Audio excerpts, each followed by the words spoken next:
शंभु जय भोलेनाथ, तेरा सहारा तेरा ही साथ। हर हर महादेव शिव शंभो, हर हर महादेव शिव शंभो। जय शिव शंभु जय भोलेनाथ, तेरा सहारा तेरा ही साथ। हर हर महादेव, हर हर महादेव। ओम त्र्यंबकं यजामहे सुगंधिं पुष्टिवर्धनम्, उर्वारुकमिव बन्धनान् मृत्युर्मुक्षीयमामृतात्।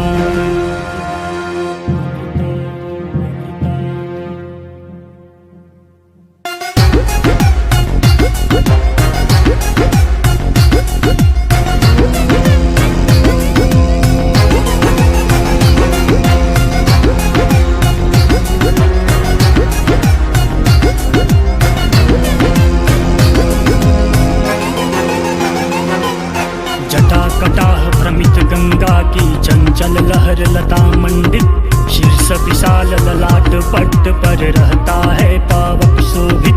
नवल शशांक अमृतमय शंकर करता तव सिर को शोभित।